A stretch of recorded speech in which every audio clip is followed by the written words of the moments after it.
Some of the best moments from video games come from absolutely epic bosses, but there are bosses I don't think I would have been mad if I hadn't come across, whether they're difficult, a waste of time, or even just plain gross. Hi folks, it's Falcon, and today on gameranx, 20 secret bosses we wish we never found. Starting off at number 20 is the Amon clan. They just don't give up. Joe Amon, his various family members, they keep reappearing as secret final bosses in the Yakuza games. You have to fight a whole horde of Amon brothers. They want to kill Kiryu Kazuma before his cancer diagnosis, so they're back for one final battle.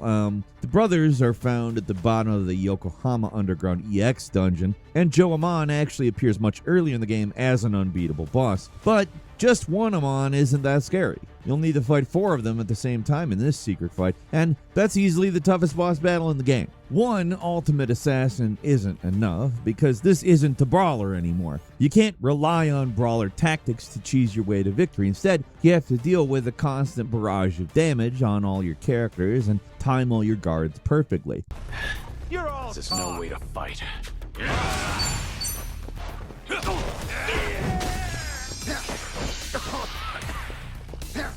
You'll still take damage, it's just a little less damage. The Amons pick your weakest character, so you'll need to do the same to them. These guys are so tough, they can KO whatever character they like per turn, unleashing relentless beatdowns. You won't be able to block between barrages of machine gun fire. They're brutally difficult. They're also kind of a joke, to be frank. Kiryu always wins canonically, but do we have to fight these guys for over an hour to prove it? At number 19 is the Scorpion Lord from Black Myth Wukong. The Scorpion Lord might be the toughest boss in a game that is overflowing with bosses. Like, this game has, if there's a game with too many boss fights, it's Black Myth Wukong. I'm not sure I would go as far to say as it does have too many, but there's a boss every 5 steps in this game. They do get progressively easier the further you get into the game, and that makes the obnoxiously evil Scorpion Lord a bit of a shock to the system when he appears in the Purple Cloud Mountain area. Uses big gold claw to absolutely wreck your Monkey King. He can kill in just a handful of attacks and unleashes so many attack patterns that get difficult to memorize. If you don't learn his attacks, you can't beat him. Plain and simple. Naturally, he's also a giant janky monster that can grab you out of nowhere with a broken hitbox. You can stand a mile away, but that doesn't stop his grab attack from snapping you up, dealing lethal damage and tossing your little guy away. His claw punch attack, it's a total crapshoot to block or dodge, but maybe I'm just bitter. I don't know. The boss is totally optional. You don't need to fight him in his little lair. You can walk right past him, ignore him, and unlock the secret true ending by fighting the much easier end of level boss.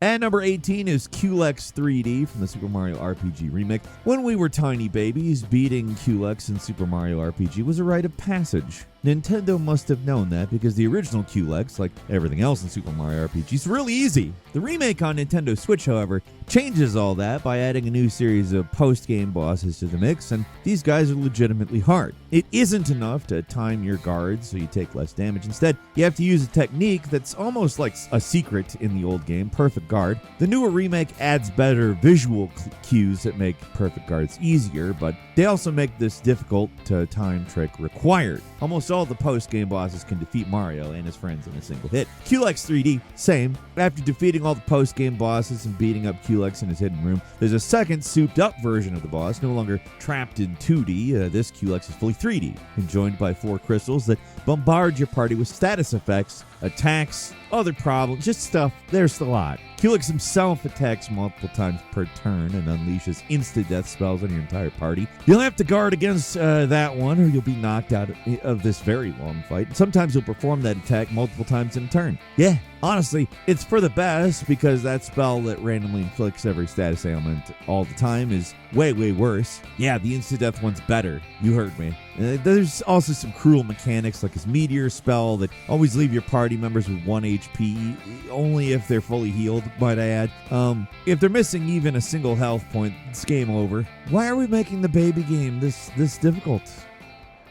And number 17 is Dragon Lord Placidusax The true toughest secret boss in Elden Ring isn't Melania, even if she is extremely hard. Not saying she's not. There's a reason nobody talks about Placidusix. First of all, I hate saying his name. I do not know if I'm saying it correct. I think I'm saying it correct. But if you get mad at me for not saying it correct, I don't care. All right? Anyway, to find Dragon Lord Flaccid Dick Sucks, you gotta reach the crumbling Farum Azula dungeon at the very end of the game. From a floating ruined church, there's a small grassy area with more floating platforms far below. It looks like a pointless dead end, but your Tarnish can drop down and check out the weird gravestones. One is open with bones inside, and choosing to lie down causes your little guy to teleport straight to the Dragon Lord's arena. It's just the sort of thing that happens in Dark Souls games. Don't try to figure it out. Anyway, Flaccid Dick Sucks is the end-all be-all of giant dragon fights. He's a huge three-headed dragon that uses his own signature red lightning bolts to attack, transforming into mist and attacking from unexpected angles. In his second form, he just goes totally nuts.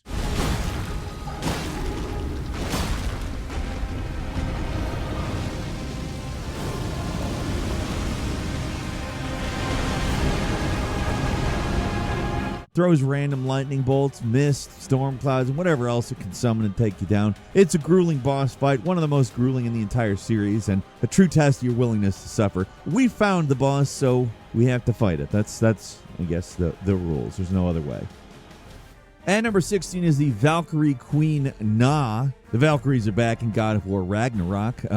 Infamously hard post-game bosses. Sigrun, the Valkyrie Queen from God of War 2018, kicked our collective butts over and over again. But she's got nothing on this one. Also available in the post-game, Na is camping in Muspelheim and is very unhappy at Kratos. Na is easily the toughest boss in the game, which is saying a lot. Like the other followers of Odin, she can imbue her attacks with Bifrost, which builds up additional damage. If you get hit by Bifrost, you're going to die pretty quickly unless Kratos clears it off his health bar.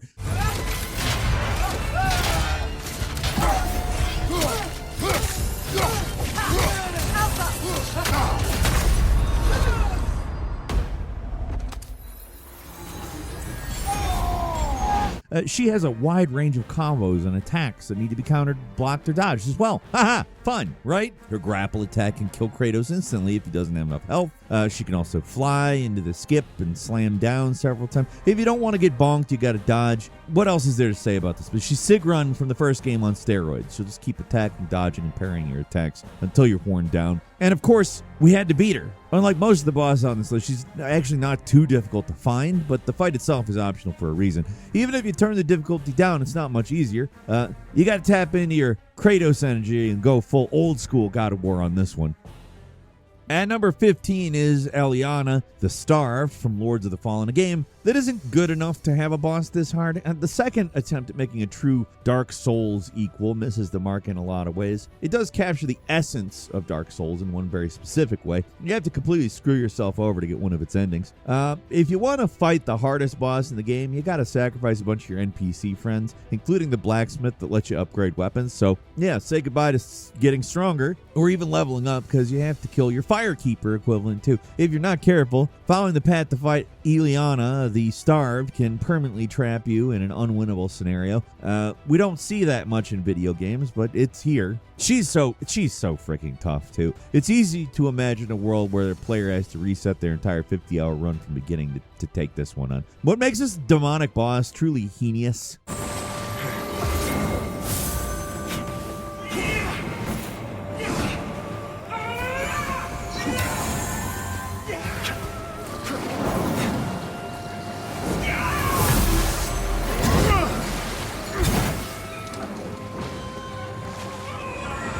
And yes, I think that the old school pronunciation of the word heinous it's necessary here. It's her ability to create a copy of herself. Instead of sticking around to fight with her shadow, she flies away, shoots magic at you off screen, out of your field of view, forcing you to basically dodge randomly and pray you don't get hit, all while fighting her clone and trying to kill her quickly so you can fight the real boss in the brief window where she isn't summoning a second clone and attacking you while flying around the arena. It's an evil boss in every way, and while we're glad we fought it, we're thinking you'll be better off just skipping this one.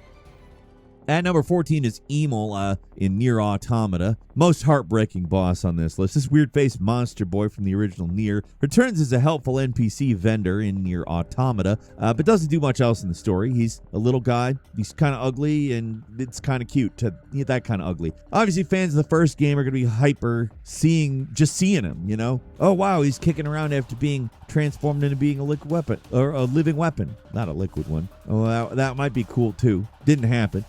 You can't have Emil without a little trauma, though, and this boss fight adds a lot of context to Emil's story. After upgrading all your weapons, which takes way more work than it sounds, and listening to all of Emil's memories, the weird little guy it's only a head at this point, escapes his home, reappears in the sandy desert, and on the dunes you'll find a swarm of giant discarded Emil heads. These are his remaining clones, the giant weapons that fought in countless wars in the years between Nier and Automata.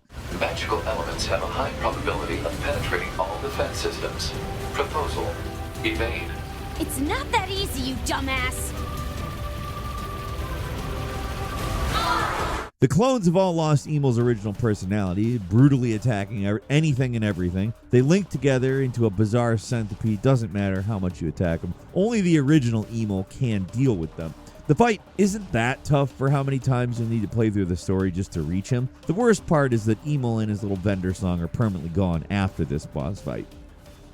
And number 13 is Morgan Freeman from South Park, The Fractured Butthole. Yeah, I'm just going to say it the right way. The weirdest boss on this list is both a secret and a real person.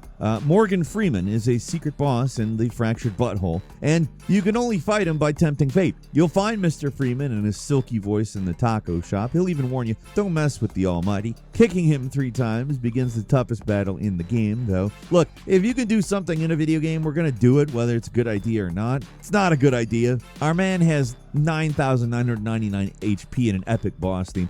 Also, the Fart Master. His burritos generate giant explosions of flatulence that cover 6 squares at a time and deal extreme damage to your teammates. Morgan Freeman also summons minions to help him during the fight, and they've got surprisingly large health pools as well. No reason to fight this guy. There's none. He didn't do anything to you. He's just a beloved actor. I don't know why he's even in the game.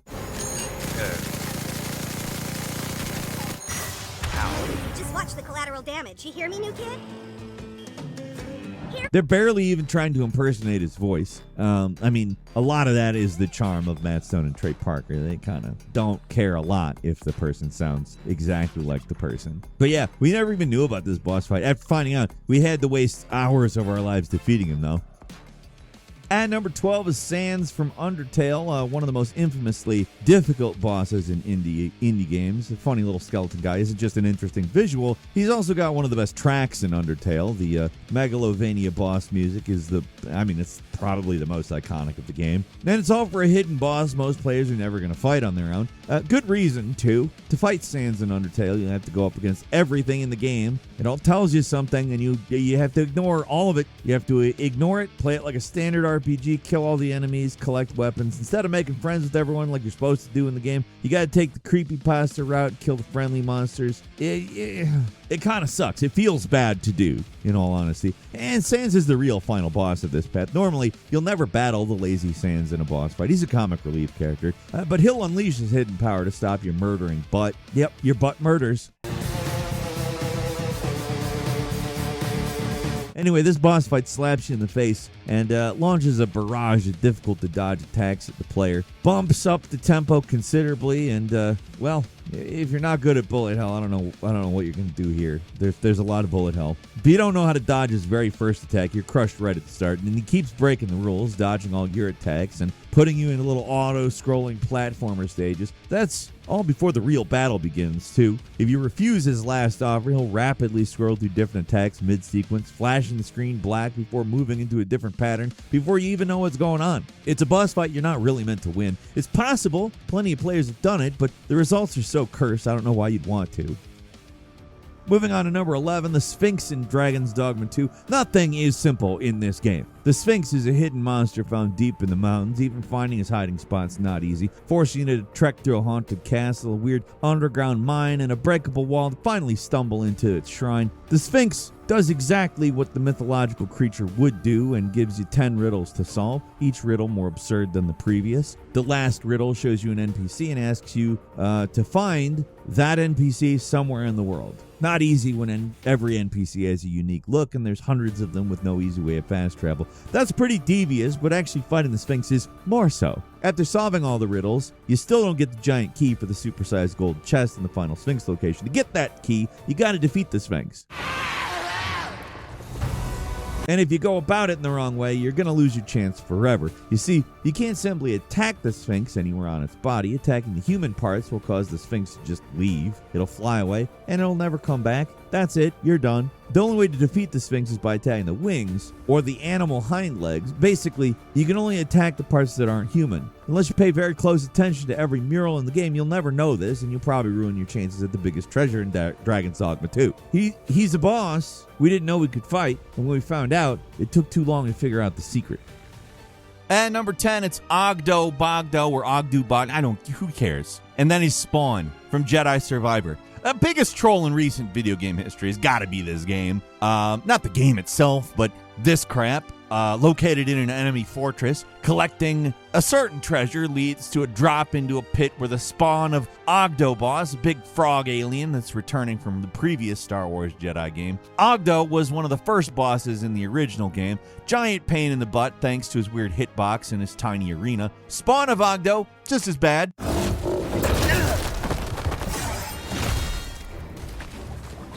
Quick, help!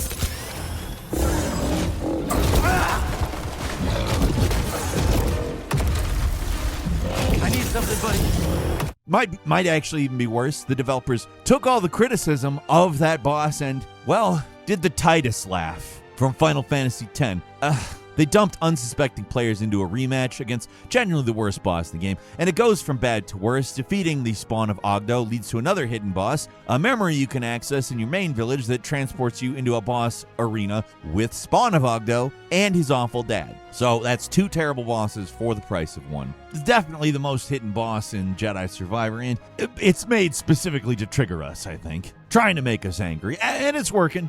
The father and son frog team is worse than Vader and Palpatine combined. These dumb frogs shouldn't be that hard to beat, right? Oh, you thought your lightsaber could cut through anything? Try out these dumb frogs. It's intentionally humiliating. At number 9 is the Hierophant from the Triangle Strategy, second true final boss of the game. After multiple playthroughs and replaying missions over and over to try to find the perfect path, you unlock the golden ending where all the threats against your kingdom are defeated in an improbable plan to save the continent. Only after trying every option will you find the hidden final ending path, and even after finding the right choices, you may not pick them in the correct order. This is one of the most difficult true endings we've seen in a long time. Ends in a gruel, struggling, evil final boss. The second mastermind is Idor. He powers himself up with magic before summoning a swarm of killer puppets. There's a main puppet that supports Idor and a smaller army of puppets that explode on contact when they approach. You need to focus on both the Hierophant puppet and Idor, because he'll keep summoning all his lackeys over and over as long as he's still alive.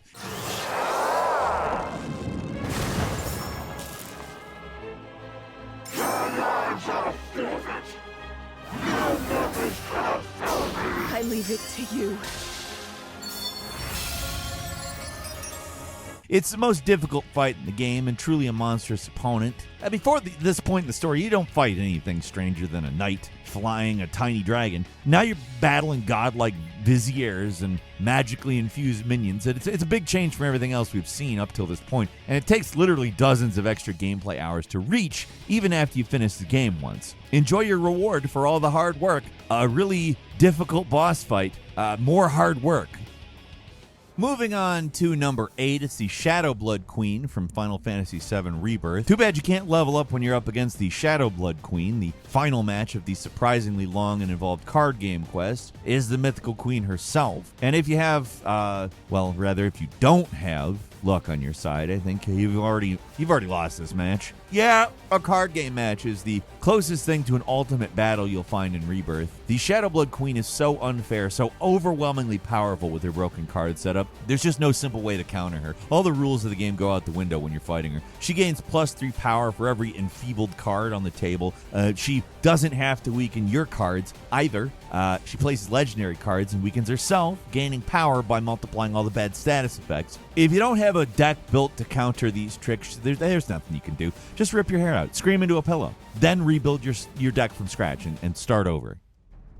And number 7 is the Demon of Hatred from Sekiro, Dark Souls boss, right in the middle of Sekiro. The Demon of Hatred appears at the end of the game if you follow an alternate path toward the final boss. He's a totally optional giant demon that spreads fire everywhere and just goes completely nuts. Just the fact he isn't a swordsman or a human at all makes him a very different boss fight. Even the inhuman bosses like the Guardian Ape carried swords. The Demon of Hatred doesn't do any of that. He rolls around, lunges around the battlefield, blasts fire everywhere, makes him kind of like another boss on our list below, and like all these Dark Souls bosses, it takes forever to kill this guy.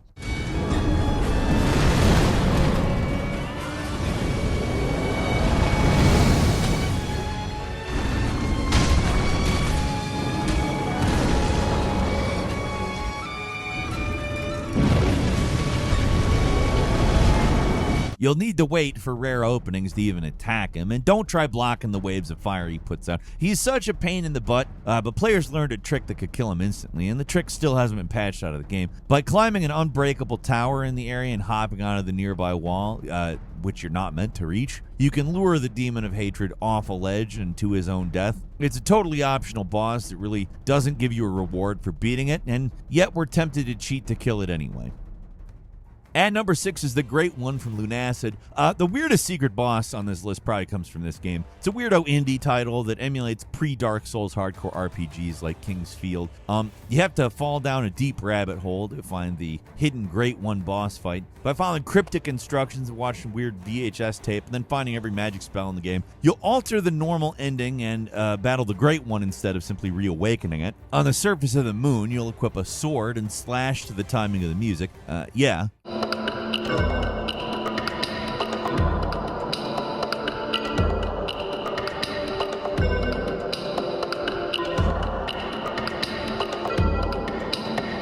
By countering the Great One's attacks, you refill your meter and you'll eventually defeat it. Fight's not too difficult, but what happens after leaves us totally confused. After encountering the Great One, you're teleported to an infinite white space full of imperfect clones of yourself. I guess this is what you wanted a world to call your own. In the vast emptiness of the world, you find nothing. All you can do is die or say hello to the ugly blob monsters that live with you. Guess you're stuck here forever. That's definitely an ending. Maybe one we wish we didn't unlock, but an ending. And number 5 is Angel and Devil from Cuphead, the Delicious Last Course DLC. Why fight one boss when you can fight two? There's an angel and a devil on your shoulder, and both of them want to kill you. This secret boss is unlocked by interacting with gravestones in a very particular order.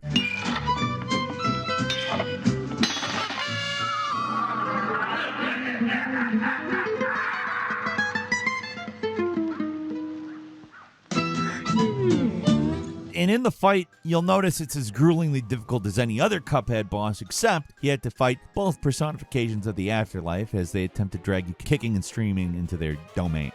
Fun, huh? The boss is simple compared to a lot of the bosses from Cuphead, actually. There's really only one form, but that form is so challenging it's going to take plenty of tries to beat it.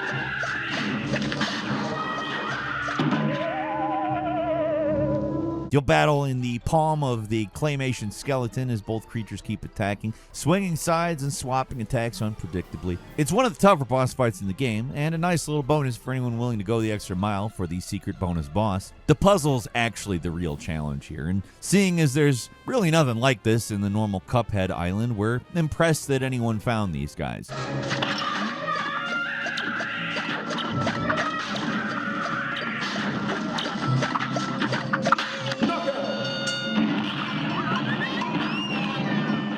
And number 4 is Neo Spamton from Deltarune Chapter 2. While we're waiting for more Deltarune chapters to release, let's revisit this memorable new character from Chapter 2. Weird little internet salesman Spamton made a huge impression on players, and we'll be surprised if he doesn't appear more in the future, because he has a whole 2 boss fights in Chapter 2. If you're willing to search every corner of Cyberworld, you'll encounter Spamton again in a more elaborate boss fight with an even better music track.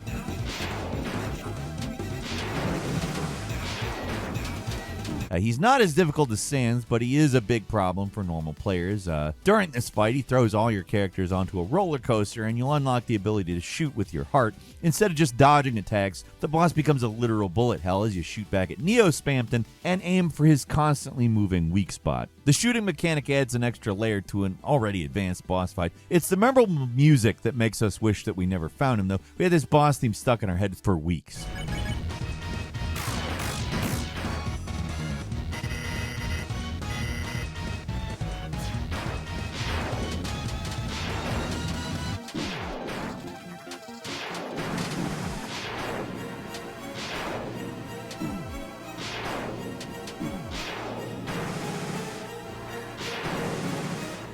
And number 3 is Adamantoise, or Adamantoise, like tortoise, Adamantus, I don't know. One of the most evil bosses in video game history, literally the size of a mountain. It's not particularly hard. The post-game boss is definitely tough, but not like other secret bosses. The big problem here is just how long it takes to beat. It can take over an hour of grinding this boss's giant health pool down to defeat it, and that's if you don't simply give up after seeing how much damage you'll be dealing.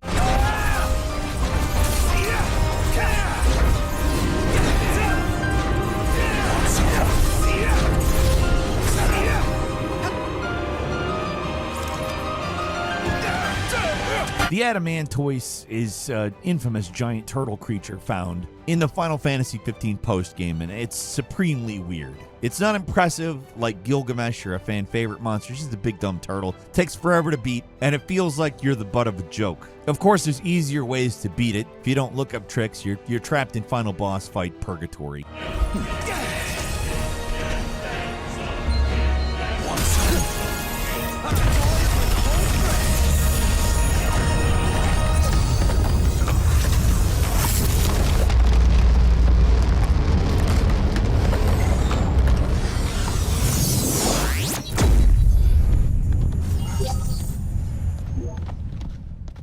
Moving on to number 2, the Divine Beast Dancing Lion rematch in Elden Ring Shadow of the Erdtree. The most evil boss fight in Elden Ring isn't the final boss of the DLC. It isn't even really a boss. Located in the upper ruins of the Land of Shadow, there's a strange structure with a returning obnoxious boss fight. The Divine Beast Dancing Lion is an optional boss you find early, and it's a real test of patience. It unleashes multiple magic elemental attacks at the same time while prancing around and being too hard to hit. Well, now you get to fight one of the most obnoxious bosses in the game a second time out in the open fields, but this time he is red.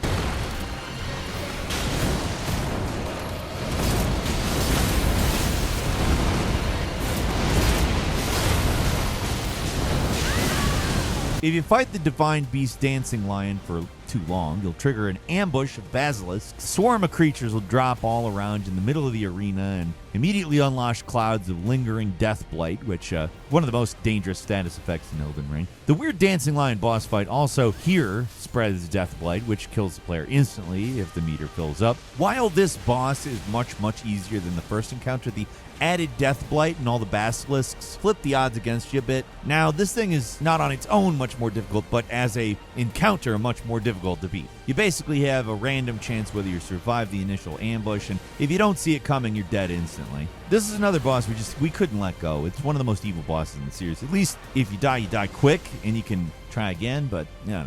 Nah.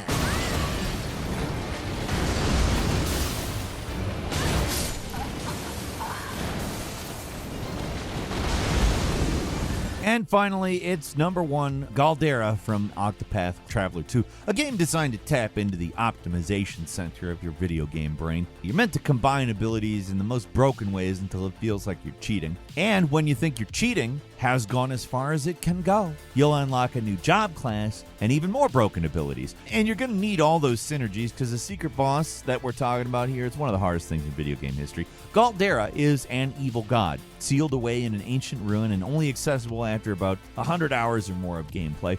You need to complete all 8 character storylines, then complete the final true ending before Galdera can be defeated, mostly because he's so overwhelmingly difficult. There's no reason to fight him until you're absolutely ready. Even if you're leveled up your whole party to max, the fight is gonna be brutal. You need every trick in the book because you're using all 8 characters simultaneously, meaning you're juggling everybody's ability. It's a totally new mechanic, and you'll need to swap parties just to survive Galdera's various super abilities and status effect spells.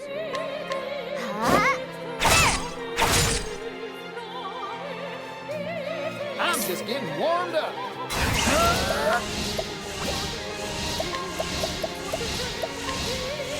Here's a little something for you.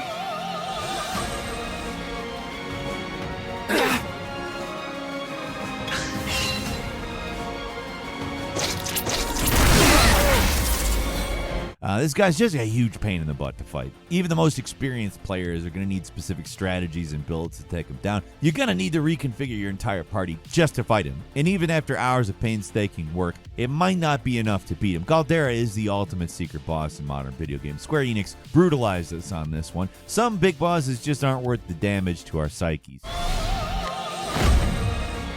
I summon Grant, the Thunderblade.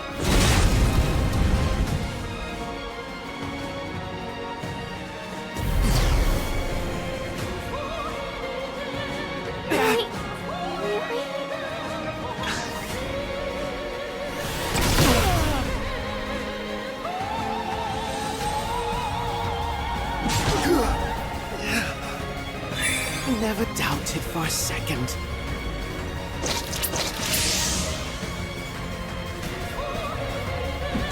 That's all the secret bosses we wish we never found, at least for now. Let us know some of your least or most favorite secret bosses in the comments. We haven't fought every secret boss out there, and we're always looking for a new challenge. If you like this video, click like. If you're not subscribed, now's a great time to do so. We upload brand new videos every day of the week. Best way to see them first is, of course, a subscription, so click subscribe. Don't forget to enable notifications. As always, thank you very much for watching this video. I'm Falcon. You can follow me on Twitter and book me on Cameo at Falcon the Hero. We'll see you next time right here on gameranx.